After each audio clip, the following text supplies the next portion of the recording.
So, good evening, friends, beloved in Christ. I'm Brother Richard Edward, Secretary of the Convention, and welcome to this all-deanery meeting with a focus on the legislation that's before this year's Diocesan Convention.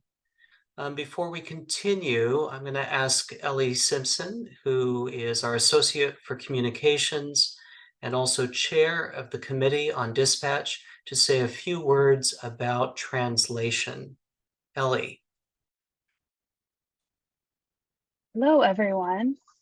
Tonight, there will be some time after different resolutions to put your questions up, and those will go in the Q&A. But when you do that, please try to avoid any abbreviations as they will be asked and interpreted in Spanish. And that would be really, really helpful for that process. Additionally, if you are looking for the Spanish interpretation, please click the interpretation button in the bottom, kind of looks like a globe, and select Spanish from the listen options. Thank you so much, Ellie. And it's great to see you all here. I see we have nearly 100 attendees so far, which is wonderful. Again, we welcome you and we thank you for taking time out of your busy schedules to be a part of this process of preparation for our convention this year. May God be with you. Let us pray.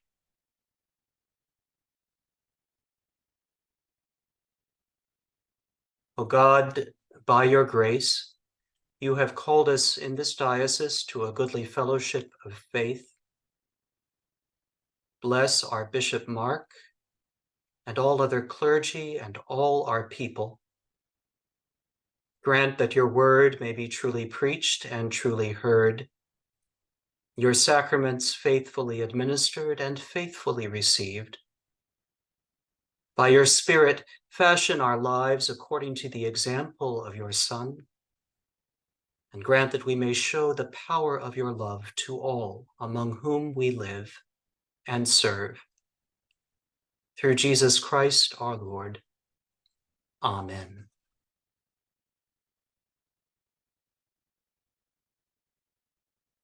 So again, a warm welcome to all of you who are just joining. We're going to start this evening with a brief orientation. Just a reminder that this webinar is being recorded and it will be posted for later viewing at our convention website. And we're going to be referencing that a lot this evening. It's easy to find. It's at diocalconvention.org. Ellie, do you want to talk some about the convention location this year?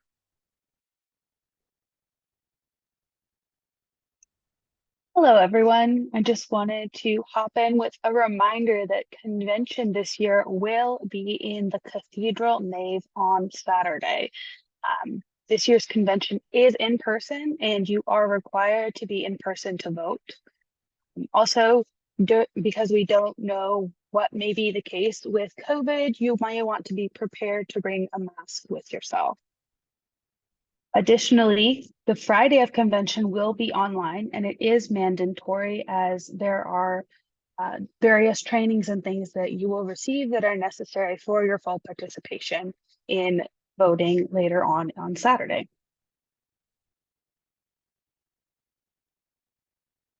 Brother Richard, would you like to speak to the VPOL credentials?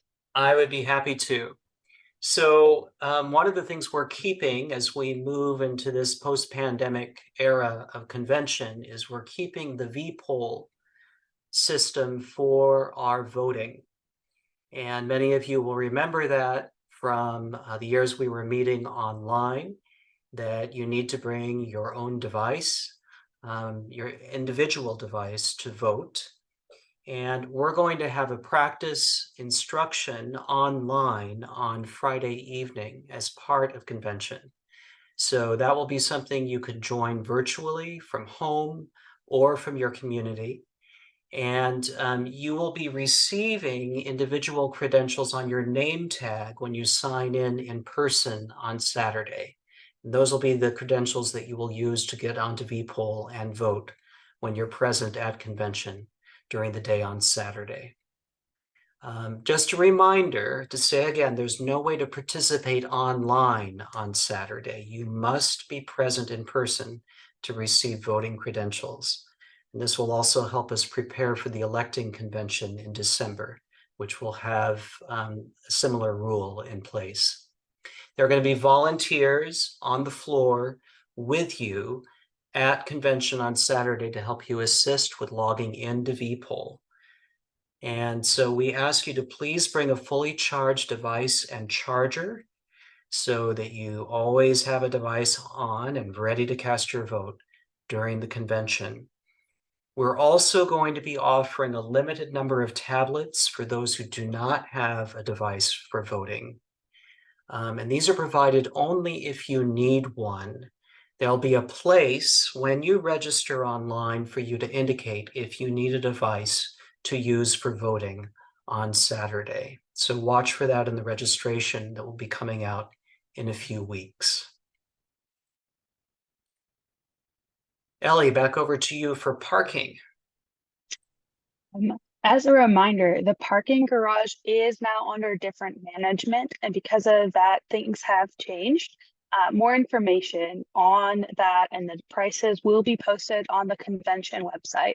But we would like to remind you to start thinking about where you will park and the transportation you will use to get to convention well in advance, considering carpool or other public transit options. And definitely give yourself a bit of extra breathing room so that you can arrive on time Saturday morning.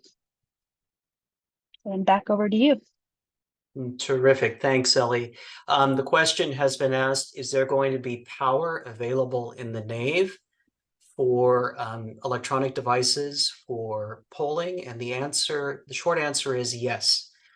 We are working right now with the cathedral to make sure that there is adequate power provided for people to plug in their devices during convention. Another question has come up, define a device. That's any device you can use to get online. It can be one of these, mobile phone, it can be a laptop, or it can be one of these, like an iPad or another larger mobile device. Any of these where you can get online with a browser and go to the internet, you can use for the vPoll system. And again, you'll have an opportunity to practice this on Friday evening when we have the online pre-convention meeting.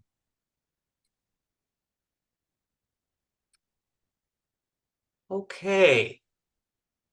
Childcare facilities at the cathedral, unfortunately, are not available for convention. But there will be opportunity if you need to line up childcare to come to convention for you to be reimbursed for the cost of that. And we have provisions in the budget for precisely that. So you'll need to locate your own childcare provider. But again, there'll be a place when you register where you can ask for reimbursement for that cost. Ellie, do you want to talk a little bit about the convention booklet?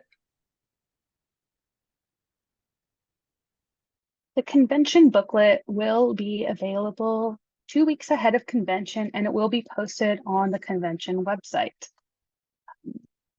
You will need to print and bring your own copy if you would like a hard copy at convention. But we will be also displaying the resolutions and other motions on the screen during debate and discussion. There will also be access to the website, which will still have the resolutions posted, and you can reference it throughout convention.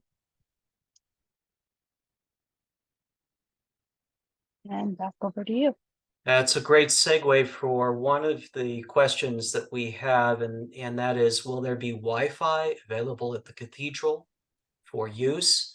And the short answer to that is yes. We are working with the cathedral so that they can enhance their Wi-Fi system so that it will accept signals from all the devices we're running during convention. So we do expect that to be available. Now we're going to just show you briefly the convention website.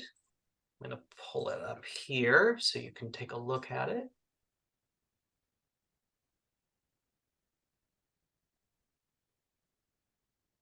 Sure, there it is. Okay. This is the website for our convention. This is the one-stop shop online for all the information you need to join convention and even watch convention if you want to watch it remotely, or you have members of your congregation who want to watch it remotely on Saturday. You'll find very important resources are already posted here. If your congregation still has to report its delegates, there's a link to do that right here. You can see all of the resolutions we're going to discuss tonight are posted here. And I'm going to go ahead and click through to that. You can see each of them are linked here. Our 4 resolutions, and then our resolutions that are focused on amending our governing documents are all posted here, and the special rules for the election of the 9th bishop. We'll be discussing all of these shortly. If you have a second device right now, you can go to this website so you can follow along with the texts as we discuss these, and these will remain available. And more importantly, each of these resolutions has a place for you to leave written comments that will be read by the authors and the Committee on Resolutions as we continue to work together to perfect these resolutions before convention.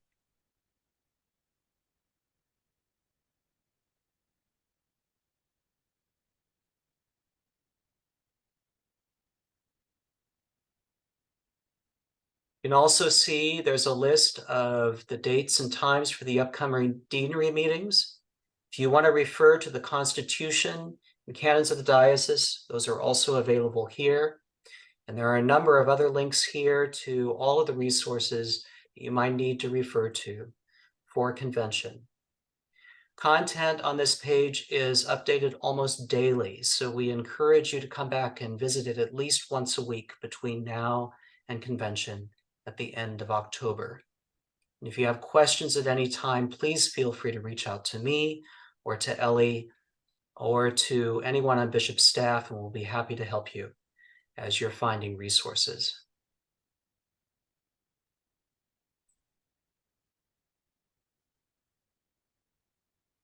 Okay.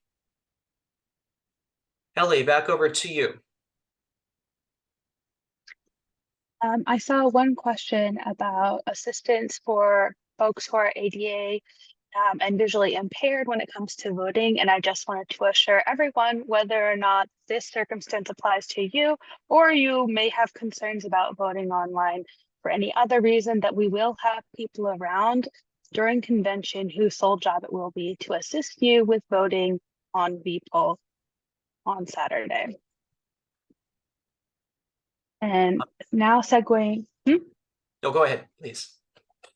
Segueing more towards stuff for today, we will be presenting multiple resolutions throughout the evening, and each will have 5 minutes to present and then be followed by 5 minutes for questions, which you can post in the Q&A.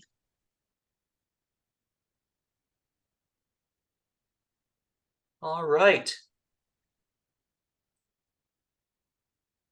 The question has come up, is there a time set yet for the Zoom meeting on Friday of convention? Not quite yet, but we will get that information out to you next week. So watch for that in the diocesan newsletters. And if you have any follow-up questions, feel free to be in touch. My email for your reference is secretary@diocal.org. And Ellie, can you give us yours? My email is communications@diocal.org. I've also just put them both in the chat for everyone. Great. All right, so we're going to turn the floor over to Dave Franquist, the chair of our Committee on Resolutions, and he's going to lead the next part of our meeting tonight as we move through each of the resolutions that are proposed for this convention. Over to you, Dave. Okay, thank you, Brother Richard Edward. As he said, I am the chair of the Committee on Resolutions this year. I hail from San Francisco. I attend St. Aidan's in San Francisco. I'm also a delegate from St. Aidan's. We have this year 4 resolutions. We're very pleased. We praise the Lord that we only have 4 resolutions because our rules limit us to presenting 5. So we do not have to make tough choices this year. We can present all 4 resolutions to the convention. As has already been noted, the resolutions are available on the website, and we are not going to try to display them on a share screen this evening. If you want to refer to the text of the resolutions or any of the other information, please go to the diocalconvention.org website. If you can't remember that long name, you can get there from the regular diocal.org website, and down at the bottom under quick links, you will see convention. So that's another way to get there. I want to re-emphasize that the resolutions may be changing from time to time. As we get feedback from the deanery meetings, as comments are entered and so on, the proponents may decide to make changes. So it's a good idea to look at the convention website every few days, every week or so. And if there are changes, they will be dated so you can see what's changed since the last time you came in and looked. There is a place, as has already been stated, to make comments. So we encourage you to make comments online, and hopefully we can get some debate started before we actually get to the floor of convention. There are some really important questions in these resolutions. I think they deserve some discussion.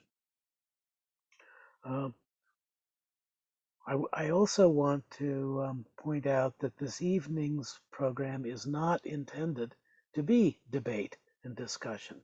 It's intended to present the resolutions for information and to give you a chance to ask questions that would clarify what's going on with the resolution.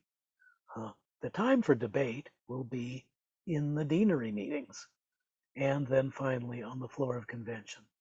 So we certainly hope that each deanery will take time at its September meeting to discuss the resolutions, and that you will take the opportunity to present your views and suggestions at that time.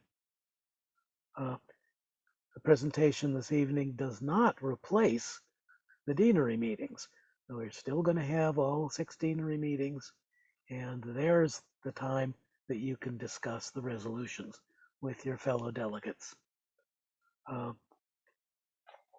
Again, I want to repeat that at the question time after each resolution is presented, you should use the Q&A or question and answer feature of Zoom. Please don't use chat. Use the Q&A feature to ask your questions. We may not be looking at chat. So our first resolution is Migration with Dignity. And I'd like to call on the Reverend Ruth Myers to present that resolution. Thank you, Dave. I am an assisting priest at All Souls Parish in Berkeley in the Alameda Deanery, and my day job is on the faculty at Church Divinity School of the Pacific in Berkeley. It's really good to be with you this evening. Our Christian tradition calls us to welcome and care for migrants. The New Testament letter to the Hebrews tells us, "Do not neglect to show hospitality to strangers, for by doing that, some have entertained angels without knowing it." Jesus tells his disciples that insofar as we feed those who are hungry, give drink to those who are thirsty, or welcome a stranger, we do so to him. People migrate for many reasons, seeking better employment or education, in response to a disaster or a conflict or climate change, for family or health considerations. In 2020, an estimated 281 million people, about 3.5% of the global population, were international migrants. That is, they were living in a country other than the country of their birth. Those numbers have grown significantly in recent decades, more than doubling since 1990.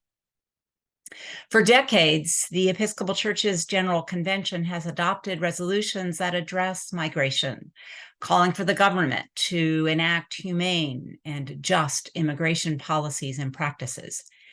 Many of those resolutions have addressed specific concerns, for example, detention, separation of families, denial of essential social services.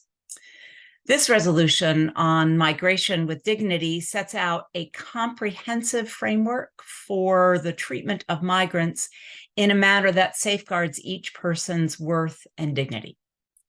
These principles for migration with dignity were developed about 2 years ago by a group of advocates and researchers in the United States and in Japan who work with migrants in various contexts. The principles and a draft of the resolution came to me from the Asylum and Detention Network of Episcopal Migration Ministries, a ministry of the whole Episcopal Church. Migration with dignity emphasizes 6 fundamental rights. Movement, that is a right to determine when and where to leave and when to return.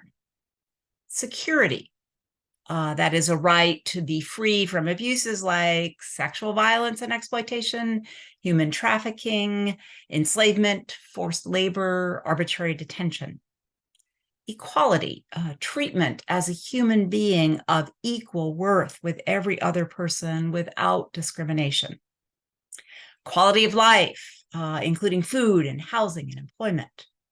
Access to services such as healthcare, education, legal representation. Civil and political rights such as freedom of speech, religion, assembly, political participation. This framework of migration with dignity is built on the United Nations Universal Declaration of Human Rights, a statement that the Episcopal Church endorsed decades ago. These fundamental human rights and then the principles of migration with dignity are consistent with Scripture and with our baptismal covenant.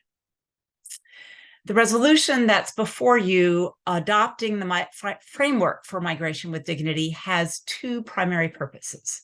So first, it's a resolution for next summer's General Convention.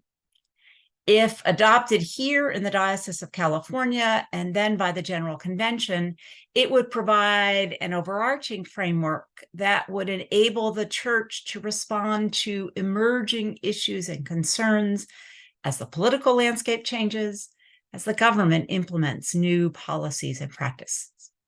Second, it offers guidance for ministry in this diocese with a set of principles as congregations and individuals engage in ministries of advocacy and accompaniment with migrants. Ministry may develop as grassroots efforts that build as congregations share their experiences. This diocesan convention this fall may wish to amend the resolution to call for more specific action. A future diocesan convention might call for further action. So I offer this resolution with the hope that it will strengthen existing ministries in the diocese, that it will open new possibilities for ministry of advocacy and accompaniment with migrants. I welcome your questions. My email address is posted on the diocesan website with the resolution. And I think Brother Richard will add to this. Thank you so much, Ruth, for bringing forward this resolution. I want to talk just for a moment about process and some learning that we've all had around this resolution as it has been posted on the website. We've heard from members of this convention and members of our communities that are particularly affected at this time by deportation and human trafficking, about their desire and their need to be part of the process in considering this resolution. And we are planning to have a meeting with members of that community later this month, which will inform the ongoing shape of this resolution before convention. We've also had conversation on the Committee on Resolutions and amongst the leadership of convention about the importance of involving constituents who are touched, members of our community, members of this beloved community who are touched by legislation as it is developed, and we're learning from that process. And I just want to express deep gratitude to the pastoral leadership of our immigrant communities at this time. They're doing very difficult work under very painful circumstances. And I think I can speak on behalf of all convention and say we stand with you, and we are eager and ready to listen to your experiences and feedback, and also to what is most needful at this time. So thank you again, Ruth, for presenting this. And if you are interested in being part of the conversation about this going forward, this is for everyone, please go ahead and email me, and I can loop you into that.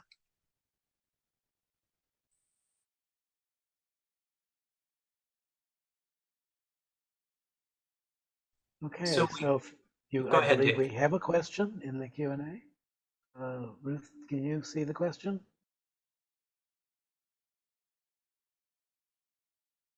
So the question is about whether there are specific migration patterns we're viewing that will be impacted by this resolution. So there's a whole range of things. Brother Richard refers to concerns within our own diocese around deportations and human trafficking. Those are issues that go far beyond this diocese. Just in the news today is more about the political disputes about the buoys that are in the Rio Grande River in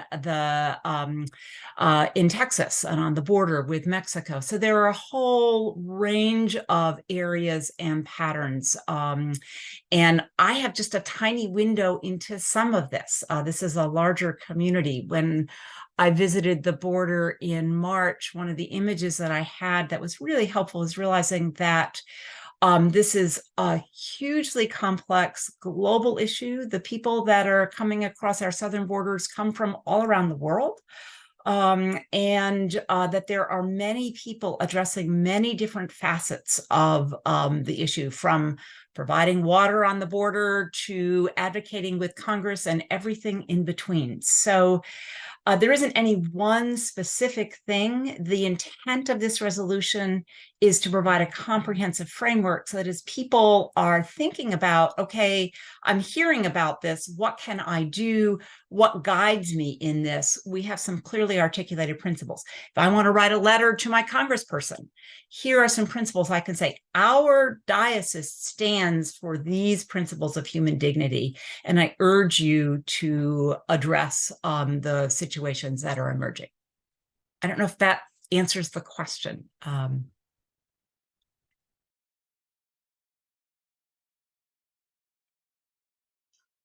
So do we have any more questions for Ruth?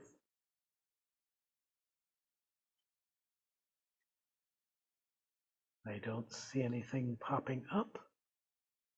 So I think we can probably move on to resolution number 2.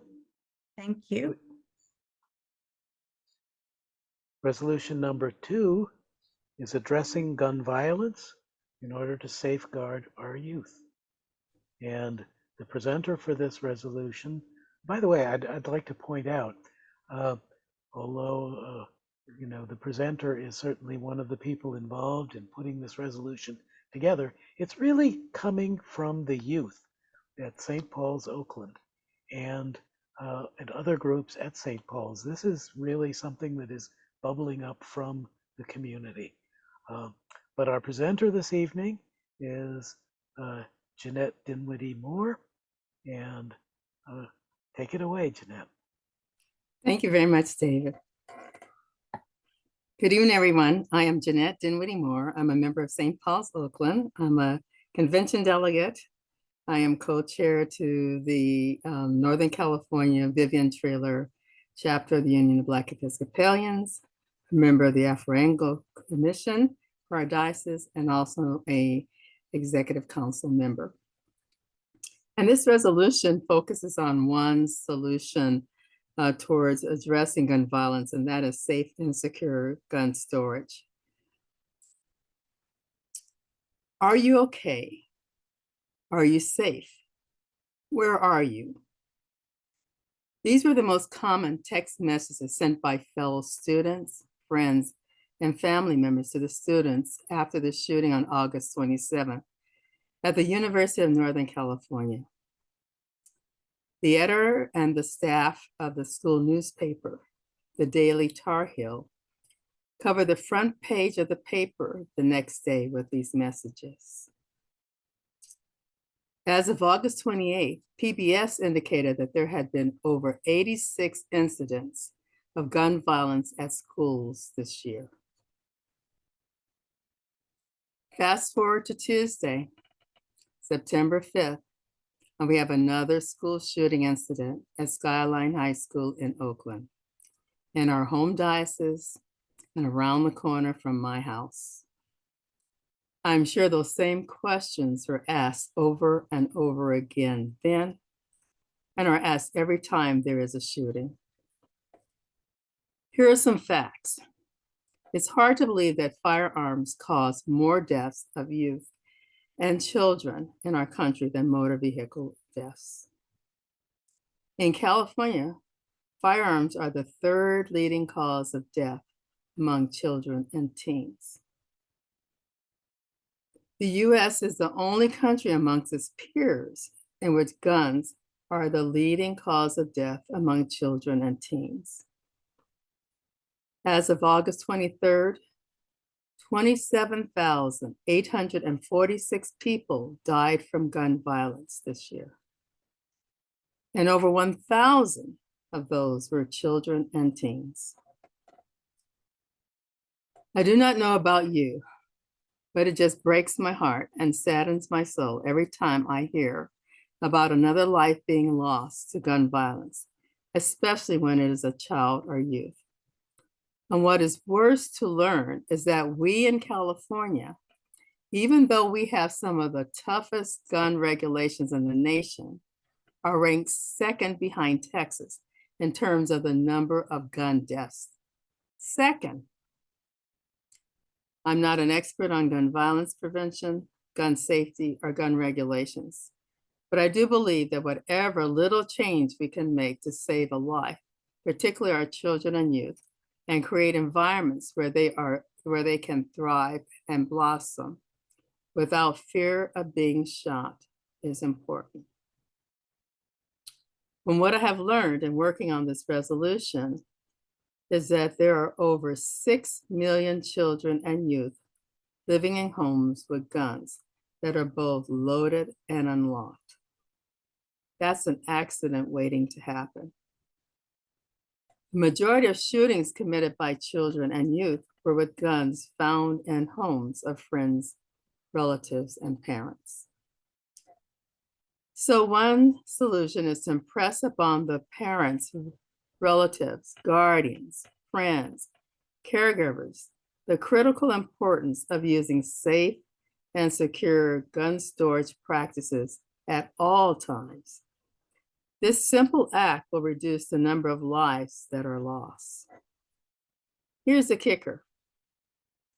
Gun violence is impacting all of our lives, either emotionally, mentally, physically, economically, and in other ways.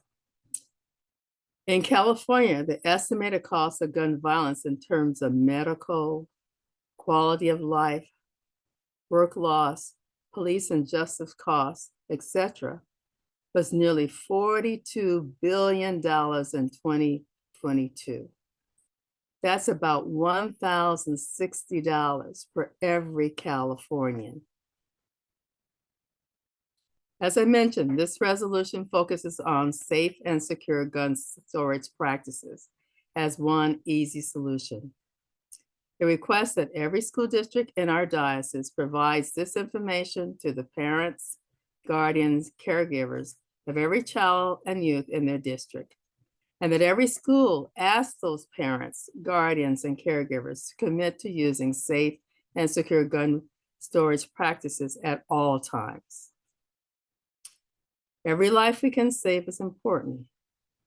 Hopefully, by using safe and secure gun storage practices, we will see a real reduction in the gun violence occurring in our communities.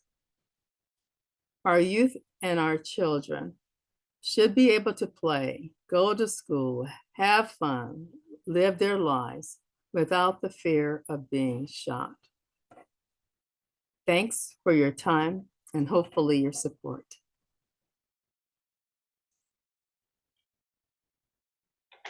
So do we have questions for Jeanette on resolution 2? Dave, if I may, while folks are typing their questions for Jeanette about resolution number 2, I was going to answer really quickly. Laura Carlin had a question about the official youth presence and hoping that some members of the St. Paul's youth group would be among those. Each deanery, just a reminder, each deanery gets 2 spots for official youth to be at Diocesan Convention. They have a seat and a voice. They don't get a vote, but they have a seat and a voice, and they need to be nominated at your deanery meetings this month so that we know and we can get them set up. Please contact me if you have any questions. Karen M at Diocal. I'll put that in the chat also. And note that as of Tuesday of this week, the application to be official youth presence at General Convention next summer has gone live. And that is an excellent opportunity for anyone. I believe it's 16 to 19. I will double check those numbers. But both of those are fantastic options for youth in our diocese to get involved, to get heard, and to have their voices heard at convention. I'm also going to note you can elect a 16-year-old who's been confirmed as a normal delegate, regular delegate as well, if your congregations choose to. Thank you, Dave, for letting me answer that. Okay. I don't see any questions on resolution 2. I do see there was a question that somebody. Here's a question from Stephanie Green for Jeanette. It's as a matter of process. From the one from Laura Gable? No, from Stephanie Green, just below that. As a matter of process, Jeanette, can you tell us how the youth of St. Paul's came to focus on the safe gun storage rather than an organization of gun surrender or some other measure to reduce the number of firearms in homes? At St. Paul's, we're doing multiple things. Many people are aware of the great work that our Peace and Justice Committee is doing, led by the wonderful Paula Hawthorne, and trying to get guns surrendered. They have gun surrender activities quite often. But the thought about this, the gun storage it was one thought that I had, and then I went to a number of the youth, and I'm sorry none are here today, but I sent it out to their parents, and the parents talked to them about it, and then they decided it was something important that they wanted to support. So that's how that support came about. And so I'm going to see if some of them will come for convention. It'd be nice to have them. I sent it out to them and asked them to come tonight, and they did not show. So, but that's how this came about at our church.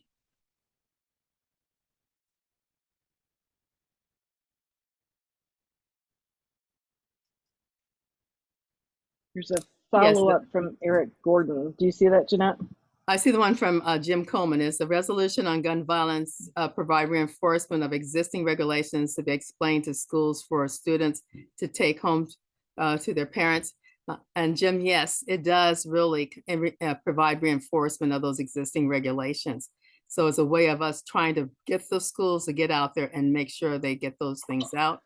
And will this be the first such resolution on gun violence to be presented at a diocesan convention? That's the question. I don't know. It's a good question. I don't know that answer, but I would imagine probably across the country, there's other people doing something similar, but I don't have that answer. I'm sorry, Gert. Well, I will try to add on to that. I recall that we have in the past adopted at least one resolution declaring that our congregations should be considered gun-free zones, except for law enforcement on official duty.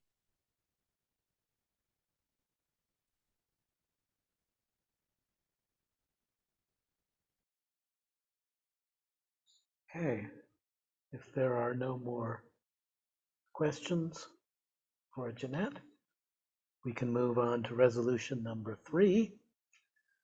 This lays out a number of legislative themes for the 81st General Convention in the form of a memorial. If you want to know what a memorial is, read the explanation. But our presenter this evening is Warren Wong. Good evening, everyone. I'm Warren Wong from St. James, San Francisco. Is everyone able to see me?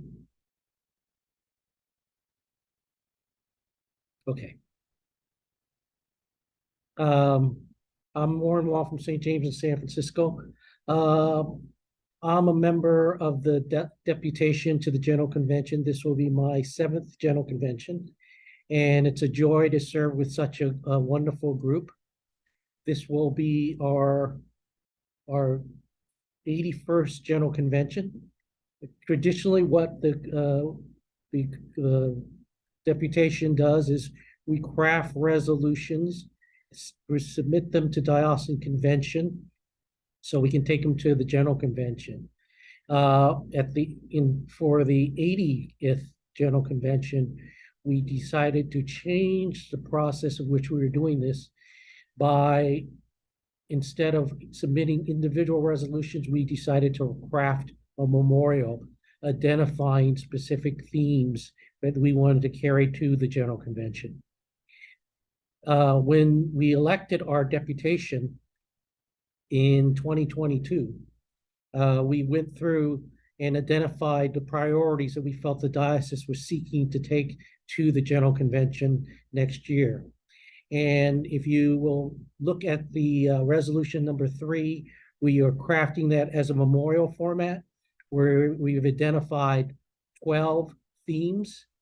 The first 5 of them are justice issues. They are racial justice and reconciliation, LGBTQ advocacy, climate justice, disability justice, economic justice, and then we could go on to other areas that are more ministry focused, which deal with church vitality, congregational development, creating pathways for ministry collaboration, funding the church of the future, lay formation, theological education, and then liturgy and music.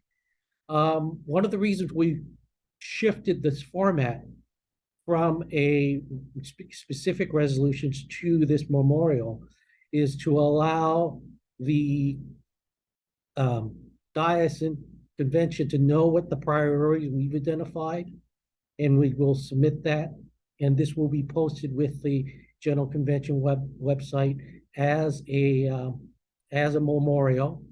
And then each of us among the deputation will focus on one of these priorities, and either will craft the specific resolution as a deputy resolution to General Convention, or work with people who have already done that, but make sure they cover the areas that we feel are priorities here. One of the areas that I want to mention that I've want to make a slight modification, and I'm going to propose this as we go around, is in the area of climate justice.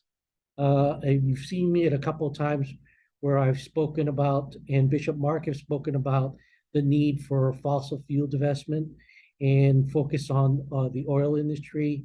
I think it was the last General Convention I did one on focusing on the climate impact that the banking industry is focused on. So one of the areas that I now realize, having seen this with the amount of wildfires that have taken place, not only in Paradise, California, but also in Lahaina, Hawaii, is the impact that utility companies have. And therefore, I'm going to make a request to make an adjustment on the climate justice resolution to make sure we prioritize the impact that utility companies have in terms of their focus on focus on climate justice issues. Because what I have found in this time was a couple of companies have utility companies that end up going bankrupt because they hadn't done enough preventive plans to focus on growth around some of the utility lines. And later on, because of the damage from those fires, these utility companies have had to reorganize in bankruptcy.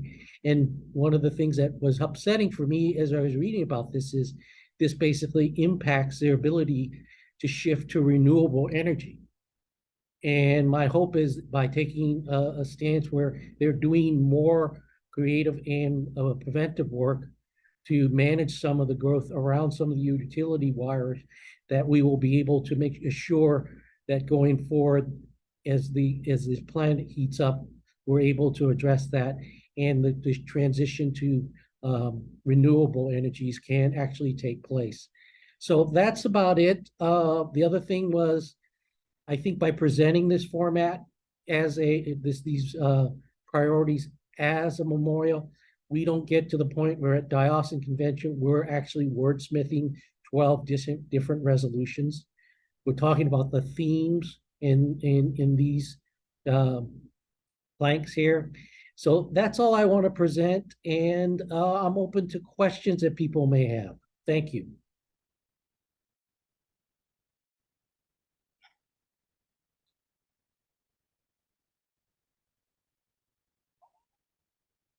Okay, we have a question from Dana Kramer Rolls. Is there any way to insert ageism justice? We have an aging church. Is this an issue we should be addressing? I think that's a good question, and I'm open to that concept. And I think, but is that an issue that we want to deal with in terms of the evangelism theme, or is it the overall justice thing? But I'd be happy to consider that and present that. And we'll reach out to Dana to discuss that if necessary.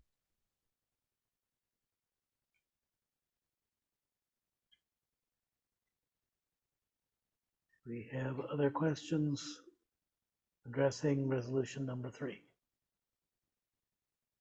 We have a question from Jessica Clay, asking, will each memorial be voted on separately, or will all be voted on at one time?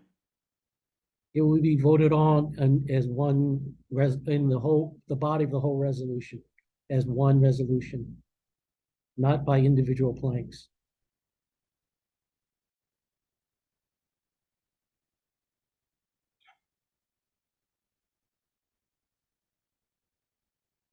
Okay, we have a question from Irene Lawrence about justice for women, including that.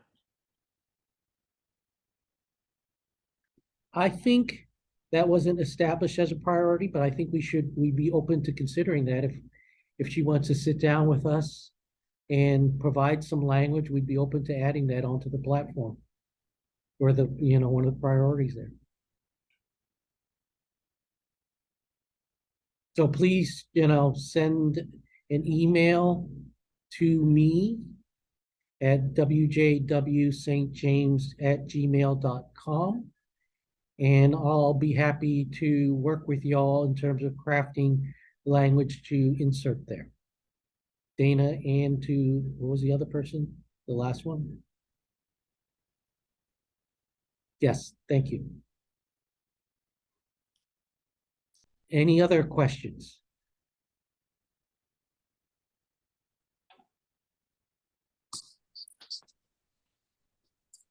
Seeing none, I think we can, or do we have one? What's this? Okay, we have a question. Will there be an opportunity for the people of the diocese to meet with the deputies before our own convention to discuss these priorities? I think I guess the question is, are we able to go to all the deanery meetings? Or would you like an individual Zoom call for this? And I'd be happy to do the latter. It's probably a lot easier that way. But before that, if we do, then we have to go back to the resolutions committee. So, like I said, if you can email me your question, I'll try to see if we can set something up for you in a Zoom session. Yes, we'll try to create an opportunity. Yeah, I would hope that the deputation would arrange to have somebody from the deputation at each of the deanery meetings. So that would be a good place to continue this conversation. Yeah, thank you.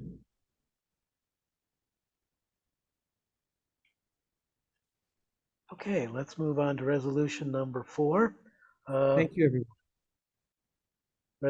Resolution 4 is actually an example of a specific resolution that is being presented for transmission to the General Convention.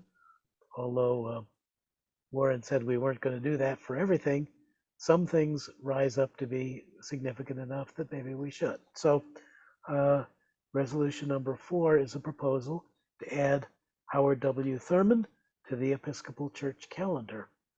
And presenting that resolution will be the Very Reverend Eric Metoyer. In the stillness of the quiet, if we listen, we can hear the whisper of the heart giving strength to weakness, courage to fear, and hope to despair. The Reverend Dr. Howard Thurmond. Good evening, Saints. My name is Eric Metoyer. I speak to you on behalf of this resolution as member of the leadership of the Northern California Vivian Trailer chapter of the Union of Black Episcopalians, one of the co-sponsors of this resolution. It is in the tradition of the church to have days of commemoration to remember saints and other sainted persons whose Christian lives, their Christian demeanor, and even more so, their way of life, it continues to inspire us. We've done this sort of work in the past in our recognition, we as in the Diocese of California. We've done this work in the past in the recognition of the Reverend Peter Cassie, his wife Annie Besant Cassie.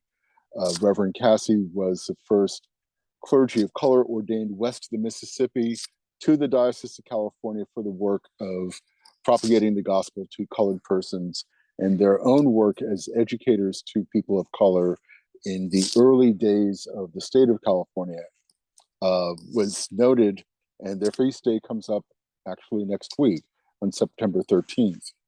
Recognizing Howard Thurmond is part of this work to continue to raise up the extraordinary life that he had.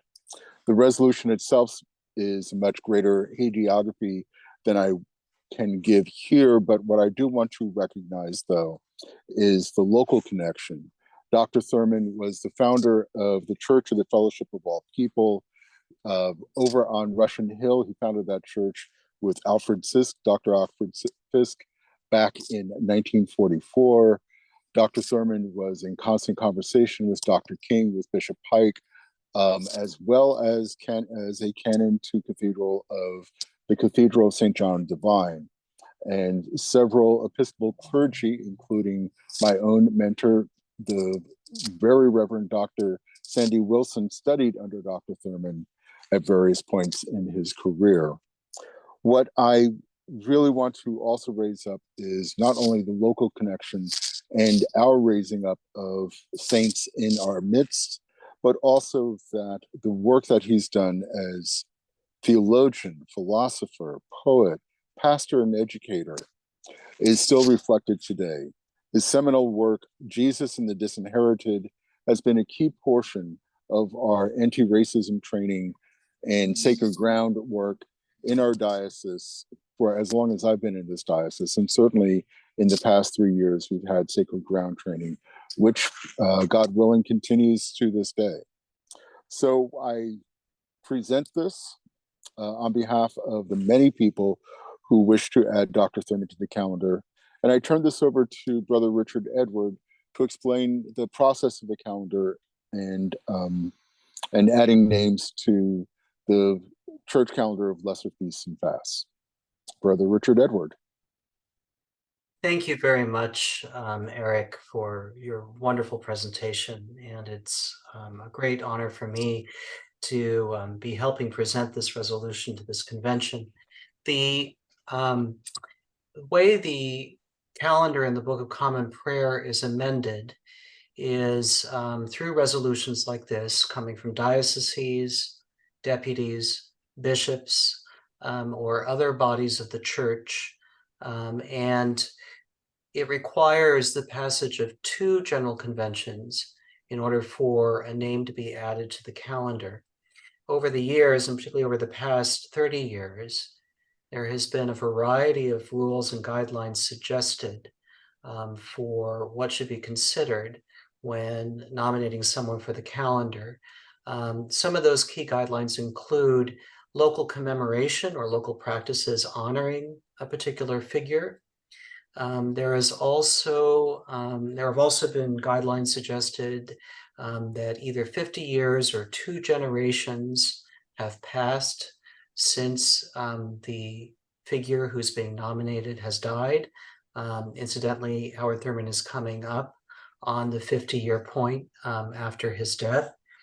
And then normally the figure, if they're approved by both the House of Bishops and the House of Deputies, will move into the hands of the Standing Commission on Liturgy and Music, who will develop a collect prayer and lections for the day, and also will develop a biography that will be published in the next volume of Lesser Feasts and Fasts.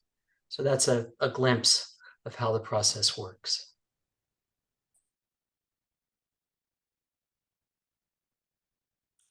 And we look forward to your questions.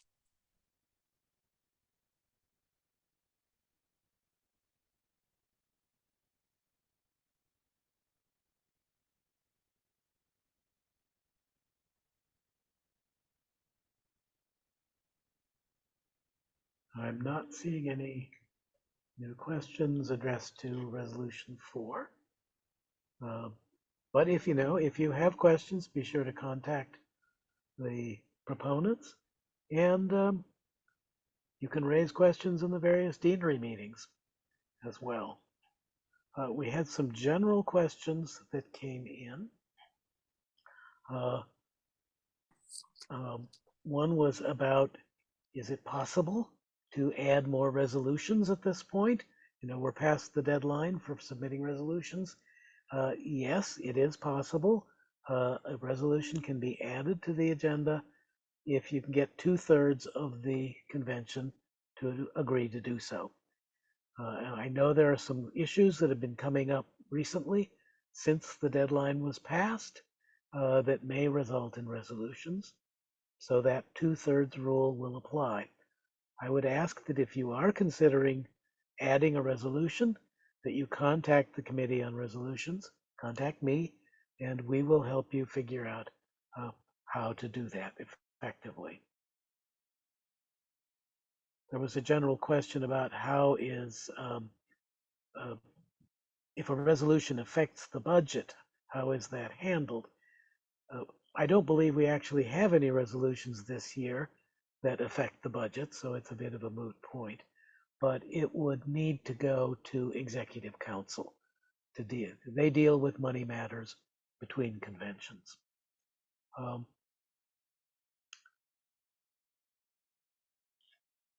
Oh, we do have a question here from William Scott,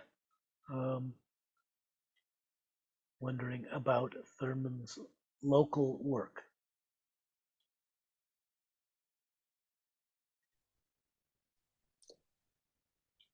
Dave, can you come back with that? I only caught half of that.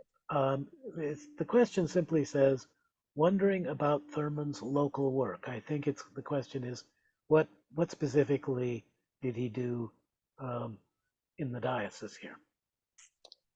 So I can speak a little bit to that. Dr. Thurman came out here to found the Church for the Fellowship of All People. It was with Alfred Fisk. It was the first consciously founded integrated church in San Francisco. Many, if not most, of the churches in San Francisco were segregated by custom, meaning a person would go to church and then would be politely pointed out by an usher or maybe an assistant pastor that they'd be more comfortable worshiping somewhere else. The Church of the Fellowship of All People, which is still running over, I forgot which street, but I'm at Grace Cathedral now, so it's about 12 blocks away, is still running on Mason Street. And it was founded for that very purpose. Dr.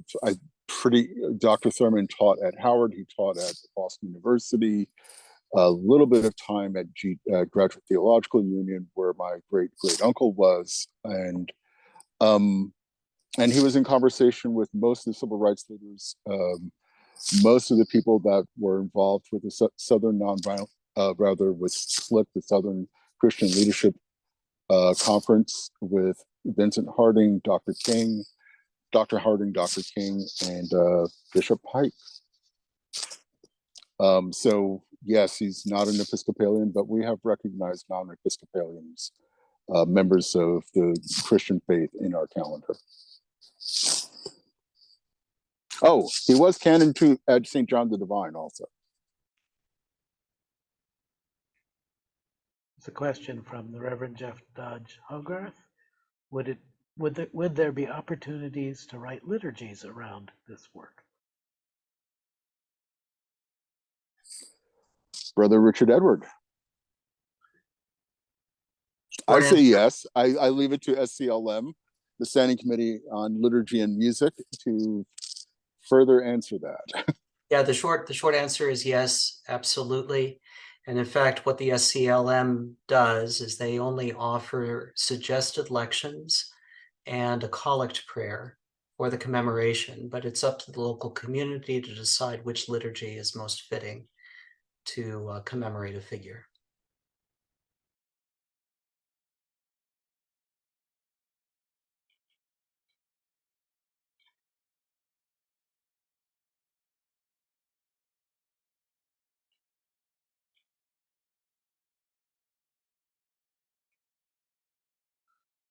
I think we have some suggestions here about perhaps additional information that can be added to the explanation, possibly.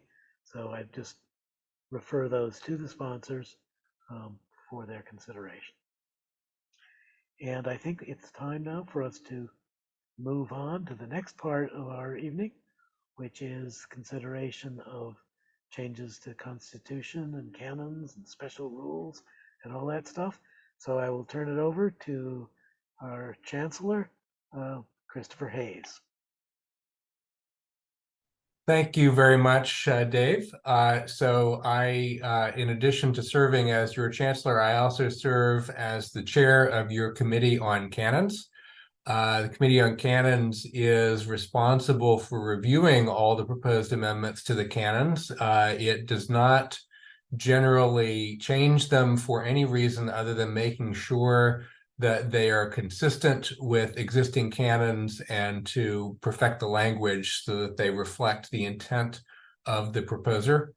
Some of the proposers are, I believe all the proposers are on the panel tonight, and so I will ask them to speak to the substance of each proposal.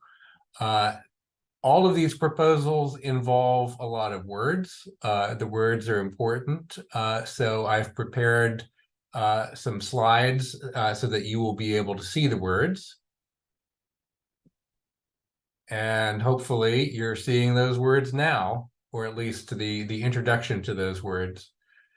So we have 3 proposals to amend the canons that have been submitted so far. The first is a proposed amendment to the Constitution on providing additional delegates to the convention who happen to be lay members of the Executive Council and the Standing Committee. The second is on requiring anti-racism training and certification for clergy and delegates. And the third is a set of technical amendments.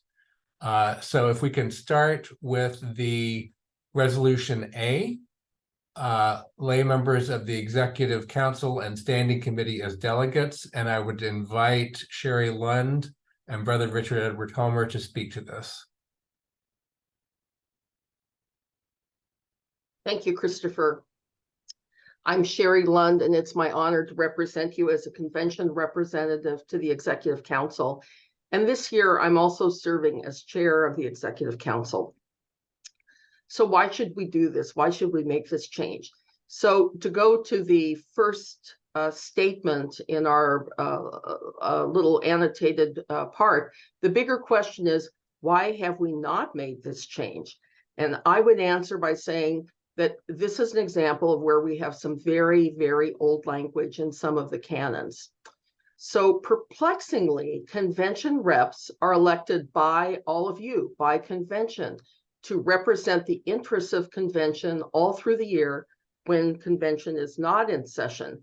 But when the Executive Council and the Standing Committee meet during the other 363 to 364 days of the year. So today, a member of the clergy who is elected as a convention representative to the Executive Council or the Standing Committee is given a vote as a delegate of convention. However, a lay person who is elected as a convention rep to these leadership bodies, who may even be an officer of them, is not allowed to vote, even though they represent you as convention reps. So as an example, as I can give you a personal example, as an example, last year I was the vice chair of the Executive Council, and this year I'm the chair. And I was not allowed to vote last year and would not be allowed to vote this year. Even though my work has made me more deeply informed about the work of the diocese than I have ever been in the past and probably ever will be in the future. So this change is really about, to me, making some pretty obvious changes and providing equity in voting between clergy and lay members of these 2 primary leadership bodies of our diocese. So I see this as a healthy, contemporary, equitable, and a fair change. Would this completely change the whole mix of voting? I would say no, because I don't know, Brother Richard, you'll have to tell me how many delegates we actually have. But on the Executive Council, I believe this would be 3 people at any given time, and the Standing Committee would be 4. So this year, as it turns out, just so you'll know, because I'm going to be showing up at convention, the Holy Spirit has intervened, and I learned in the last 2 weeks that in my parish, a couple who are our delegates have moved, and 2 alternates are not going to be available for the convention meetings. So as of last week, my vestry elected me as a parish delegate, but that's why I'm going to be able to vote this year, and not because I represent all of you. So Brother Richard, is there anything you would add to that? I would just add some of my background and involvement with the development of this language. Sherry and I opened a discussion about this several months ago, and the concerns were well taken. What we're actually looking at here, and I don't think we have to beat around the bush, if you'll forgive the idiom. we're looking at the legacy of clericalism in the church. And backing that up, I did some research into what is in the constitutions and canons of other dioceses, and discovered that many of our dioceses that are newer, including the Diocese of El Camino Real, which is the most recent diocese that was spun off from our diocese in the late 70s and early 1980s. Most of the dioceses with newer documents actually make provision so that there is parity, that is, equality between clergy members and lay members of the primary governing bodies of the diocese at convention. So to me, this is fundamentally an issue of putting to rest one other place in our governing documents where clericalism has been dominant. What do I mean by clericalism? I mean the idea that clergy know better about governing the church. Believe me, I can tell you as a cleric that is not the case, okay? And we need all orders represented at every level of the church. So this moves us more in that direction of equality. Well, thank you both. And I'm just going to, I offer a few summarizing, one screen too fast, summarizing comments here.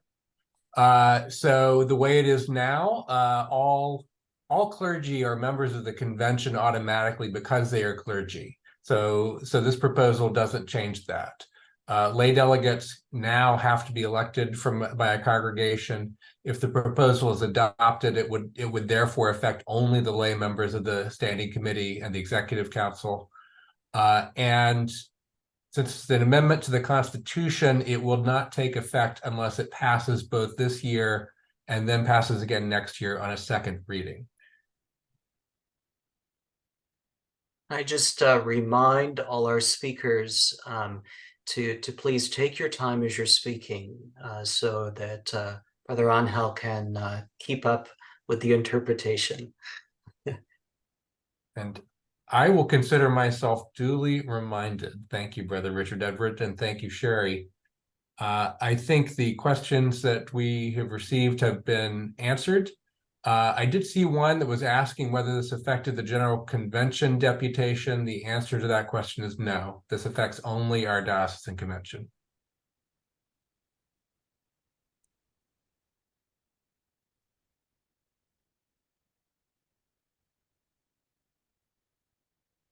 Sherry, Brother Richard, do you want to answer the question that's just come in? I can try. Pamela Stevens has asked if representation at convention is a specific elected role as a representative of the parish. Why is this an issue of parity? How does this compare to clergy representation at convention? Clergy members vote due to their office, not as representatives of particular constituencies. Is this deemed the separation of office? Is this an example of clericalism? It's an interesting and nuanced question, Pamela. And a partial answer is that you'll see in the frequently asked questions that there is clarity in the thinking behind this, that if a lay member of executive council, for instance, is a voting member of the convention, that person is representing executive council when he or she votes. You could argue that clergy, yes, can decide which constituency they represent or vote their conscience. In practical terms, actually, that's true for all lay delegates.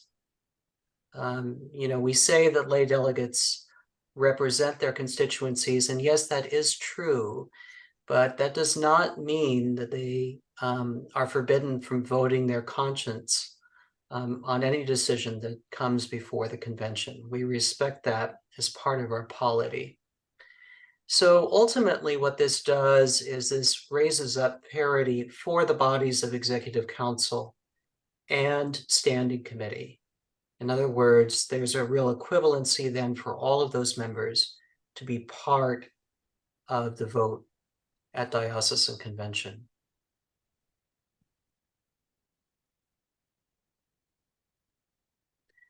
There is a technical point which is worth sharing with the group. Dana Kramer-Rolls says, shall means must. That is true according to the dictionary. However, there has been a movement amongst parliamentarians and also in the ongoing reformation of our canons to change the word shall to must, to remove any lack of clarity in the meaning. That's also a move in the legal community, and everyone between the late Ruth Bader Ginsburg and the late Antonin Scalia agreed that in some contexts, the word shall can have as many as 5 different meanings. So I'm a big proponent of changing it when it comes up.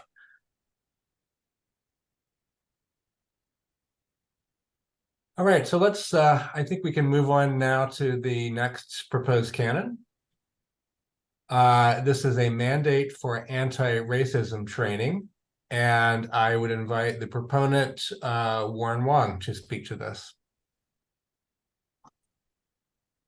Good evening, everyone.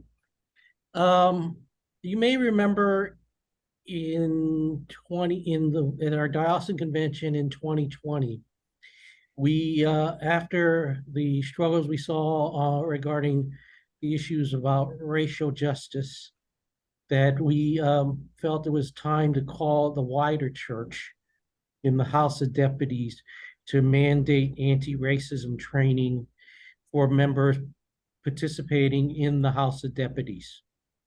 And we, knowing that was one of our priorities, we actually took this to the General Convention and worked with them to pass that resolution. So that is now a mandatory requirement in the Episcopal Church for people who have the training capacity available for them. That said, I feel we're also at a pivotal point regarding who we are in the Diocese of California. And I think it's time, especially after Bishop Mark has done such a wonderful job in building us into a beloved community, that we continue to grow upon that foundation about dealing with institutional racism and also calling out and identifying areas of institutional racism in many of the public forums we participate in general that are implied in some of the legislations out there. And therefore, I think familiarity with terms and language around this is actually a good threshold for people who will be serving in our diocesan convention and our church-wide bodies as we move forward. One of the things I was talking about earlier was lay formation. But in doing so, I think part of the lay formation is understanding how the church functions in a certain manner and being able to articulate and call out areas where there are struggles for marginalized communities. So therefore, I felt, knowing that we've got the Episcopal Church to pass this at the General Convention level, I feel it's time that we institute the same regulatory requests or mandatory requests for training for people serving. And in doing so, I think what the diocesan office has provided recently is some good training programs, of which I think I've started talking about the one that was required for people running for office this last go around is the Church Next program, which can be done virtually, or we can find other programs, but we wanted to let the member of the bishop's staff to identify and have these programs readily available. And once people achieve a certification, this would be good for 3 years. So my hope is we're able to institute this and have this apply effective January 1, 2024. So it would apply to the 175th Diocesan Convention. Thank you.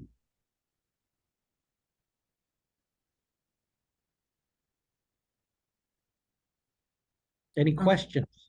Yeah, so the questions are starting to come in, and before we get to the questions, I'm going to run through the basic features of this resolution. So right now, under church-wide canons, clergy have to complete anti-racism training before ordination or reception from another church. So that's a one-time event. And that's not been part of our canons forever. So there may be some older clergy who didn't have that requirement. General Convention deputies have to have racial reconciliation formation before every General Convention.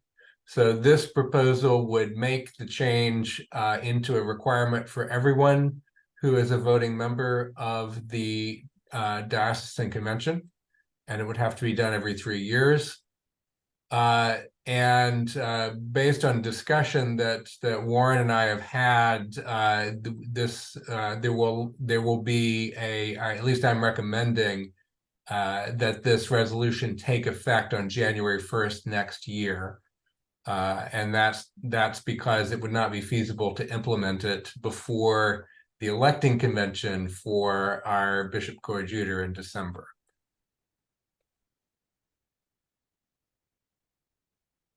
There are a couple of questions coming in. One is, what is the consequence if folks do not meet this requirement?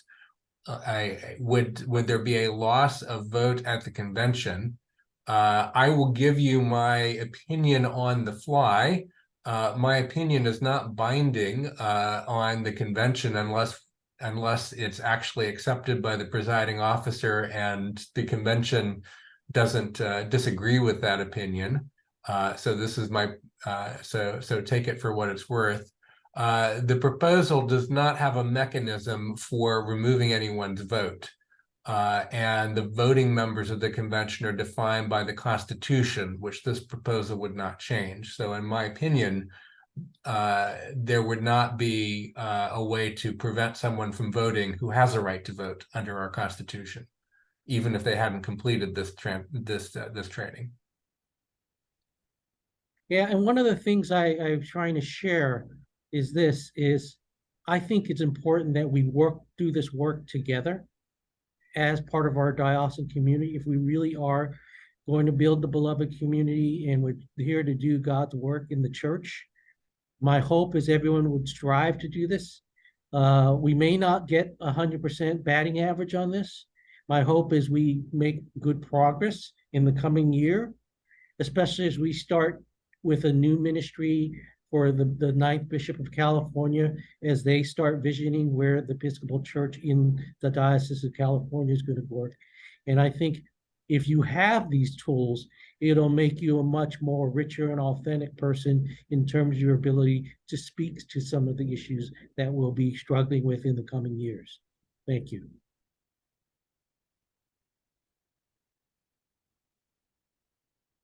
Any other questions?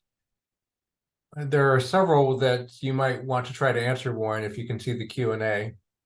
Unfortunately, okay, there it is. Q&A. Okay. Jeff Dodds, this is a great resolution. Can we incorporate assurance that the answer training will be a in-person training? At this point in time, I think we should try to get everyone under the same page initially. And I think we could consider that be in person down the road. I would allow the latitude of the diocesan staff to try to enroll and get as many people involved as possible. If it ends up being electronic first, and then we can maybe move to a larger type of group training. It's just, I would think we'd like to achieve that first. So I'm for that, Jeff, but I don't think we should mandate it in person yet. I hope that answers the question. Next question. What was it? The one by Eric Gordon.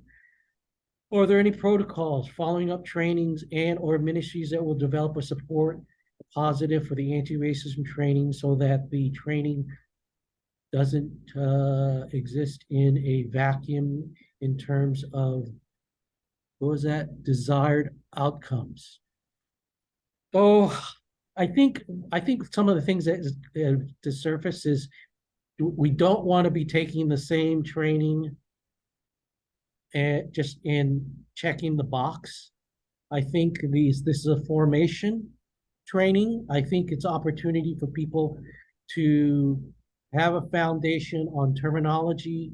And one of the things you may have seen when I wrote the the plank about the racial justice and reconciliation in the memorial was also to consider down the road, we might want to consider things that have to deal with microaggressions. And I think that that's a level 2 type training that we might want to be looking at down the road. So I hope by the training that's been vetted by the diocesan staff and with the bishop's assistance, we're picking good trainings that are effective. And if some of them are not, we will not enroll in those areas. Okay. So I hope that answers that question. Let's go to Jan's question.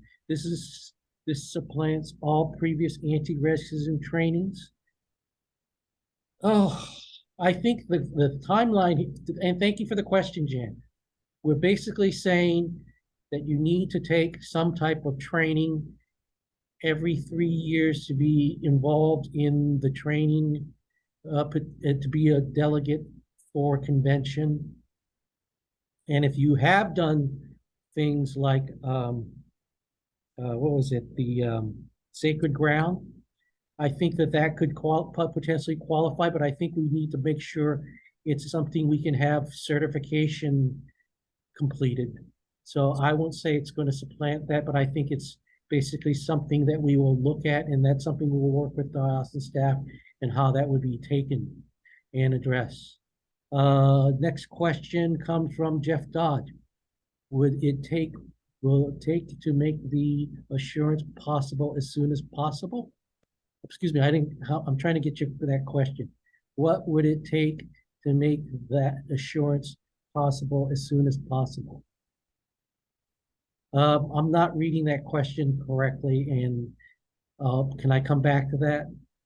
Emily Hopkins, how long is the required online training? Not onerous or not? To tell you the truth, the online training that many of us had to use last year, it basically had 6 one-hour sessions that you ran, and I basically did it in 2 evenings. And I was able to complete that. And so I just want to tell you, it's not onerous where you have to take the whole weekend. That's why I thought this phase of doing the Church Next format was actually a good basis to work from. Okay. Next question from Bonnie Ring. If someone has a history of action and commitment to anti-racism and inclusion, could they be exempt? Well, I don't believe that would be a level playing field for all. And and I think that, that's something we'd have to put in for a request. And I'll leave that up to what convention wants to do. But I would hope that everyone would be on the same page as we start out this first year or 2 on this. Finally, Laura, thanks very much for the explanation of resolution number regarding the concept of about the resolution number 3. I would be advocate for the concept of microaggression used early in the training program. Yes, thank you. And that's one of the things we're going to be asking people in terms of identifying trainings that are fruitful, because I think everyone's taking some level of anti-racism training 101, and we're anticipating to do an anti-racism training 201. Okay, I hope that answers that question. Any other questions? Jeff, do you want to circle back on your question? I apologize. Maybe I didn't read the assurance. No, Jeff asked to withdraw that question. Okay, thank you, thank you. Any other questions about that? Okay, well, thank you very much, and I hope that you think positively that this is an opportunity for not only for us to build on the beloved community that Bishop Mark has, lifted us up during his episcopate, but also for us to build on that for a foundation for the next bishop as they strive to build a beloved community and a vision for the church for the future. Thank you. Thank you, Warren. Let's move on to Resolution C. So as your chancellor and the chair of your committee on canons, I generally do not propose amendments to the canons myself unless those amendments are required by law or if we need them to fix technical problems. And this happens to be one of those technical amendments. And I'm going to give you only a high-level overview of the canons that would be affected by this proposal. The issue is that several canons contain cross-references to the canons of the Episcopal Church. Those canons get amended every 3 years, and sometimes when they get amended, they get renumbered. So we have a number of cross-references that are out of date. All this resolution does is correct those cross-references. It doesn't change what any of these canons mean. So there are 2 sections of the canons that need to be amended and 2 definitions in the appendix of certain defined terms. And it's going to take me 3 screens to show them all to you, but I will not spend much time on any of them. The first one is a canon on the election of the rector. It contains cross-references to Canon 3.9.8, which sets the mandatory retirement age for priests at 72, and Canon 3.9.15, which is the process for dissolution of the pastoral relationship. And these are here because they're the 2 major exceptions to life tenure for rectors, so they have to be included in the letter of agreement for every rector. The next one is Canon 11.31. This is not the whole canon. The previous one was not the whole canon either. I'm just showing you what needs to be changed. The cross-reference here is to Canon 3.9.14, which concerns reconciliation of disagreements affecting a pastoral relationship, which is a way of resolving disputes between a rector and a vestry or a rector and a congregation.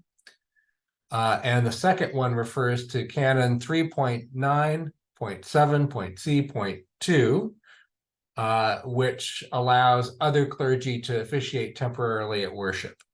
So, and the last one, we have definitions in the appendix for bishop coadjutor and bishop suffragan, and this updates the cross-references to where those offices are defined in the church-wide canons.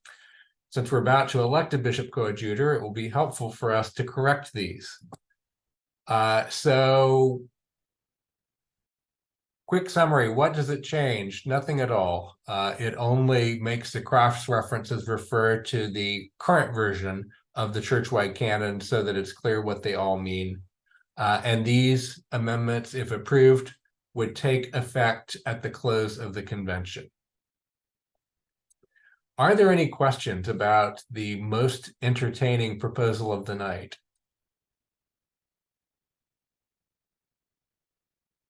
I am not seeing anything, and any questions, and I couldn't be happier. So those are all the proposed amendments to the canons that will come before you at the convention, and I thank you for your attention. Thank you, Christopher.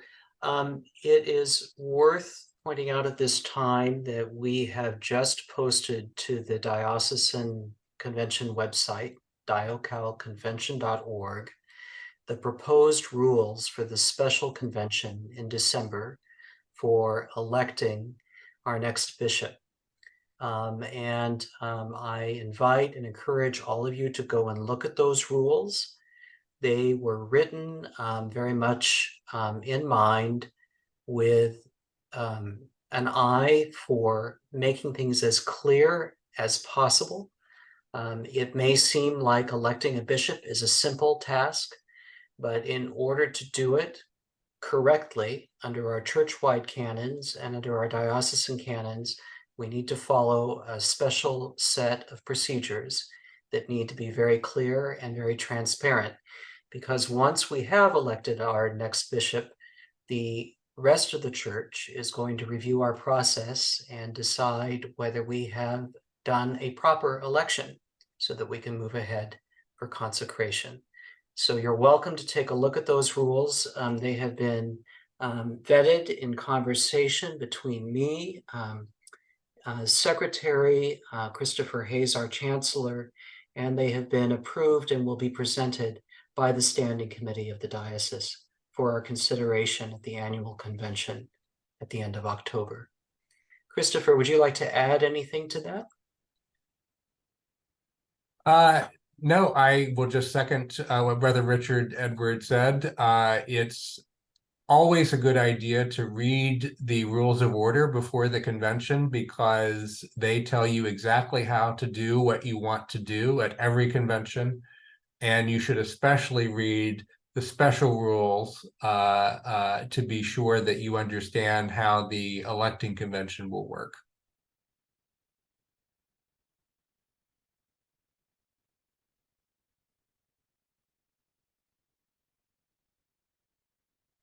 Terrific. So we are at the end of our agenda. However, we do have just a couple of minutes to answer any general questions.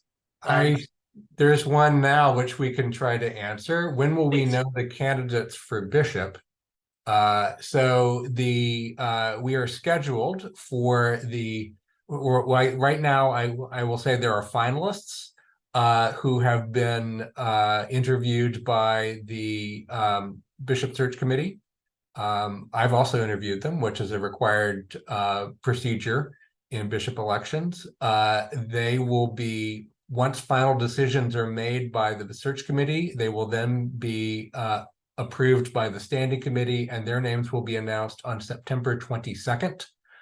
That will then open a period where additional candidates may be nominated by petition, and we may have 0 petition nominees, or we may have more than 0 petition nominees, and they will have to go through the same process of vetting that the other nominees have already done, and they will be announced by the time of our regular convention on October 27th. The question has come up, will the election rules be in the convention booklet? They will be, because the convention will be voting on them in October. There will also be opportunity in the agenda at convention during the presentation of those rules for the election for questions to be asked, and of course, amendments to be proposed. Thanks, Jim. Jim has asked, Brother Richard, do you understand these election rules, and can you lead us in that process? I'm flattered by the question. The short answer is yes, because frankly, I helped draft them. And they were not drafted out of whole cloth. In other words, we didn't make them up on the moment. We based them on the rules of our last electing convention, which were drafted in large part by Dave Franquist. So we have a good tradition to follow. Laura Curlin has asked, is there an estimated time when the budget will be posted? Ellie, do you have an answer to that? The budget, as it was presented in the previous all-diocesan meeting, is now posted on the convention website, and you can find it in the emails that have gone out yesterday, the Diocon news and events, and you can also find them just on the convention website. So it might be helpful on the electing the bishop coadjutor just to comment briefly on how that ballot works, because we don't do it very often. It's been 18 years since the last time, so some of you may not remember. There are two basic special requirements. One is the quorum. We have to have a majority of all eligible clergy present to have a quorum. We also have to have 2/3 of all congregations represented by at least one delegate. We don't anticipate any problems having that quorum, but we do have to check and make sure that we have it. The other requirement is that in the election we vote by orders. That means the clergy votes and the lay votes are counted separately. And there's no procedure where we ever stop doing that when we're electing a bishop. So it's a vote by orders, and to elect someone, there has to be a majority of all clergy voting for the candidate and a majority of all lay delegates voting for the same candidate on the same ballot. So it may take several ballots before we have an election.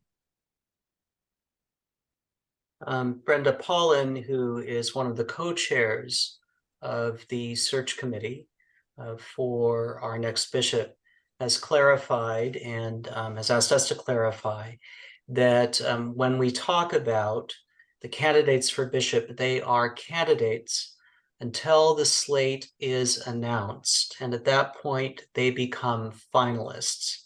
So you'll see that change in language as this process continues to unfold. I hope I did that justice, Brenda. Thank you for all your work.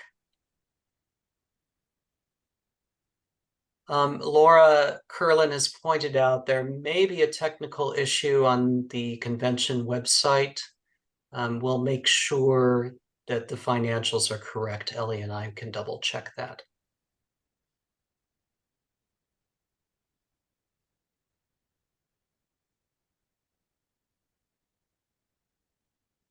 Are there any other general questions tonight about our legislation, the process of convention?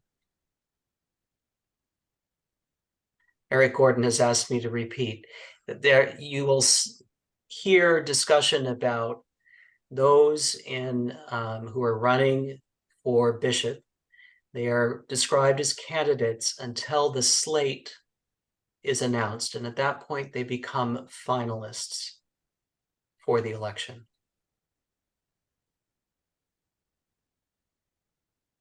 Thank you all so much for joining us tonight. And again, I want to say a special thank you to Brother Angel for his interpretation. Always good to be working with you, brother.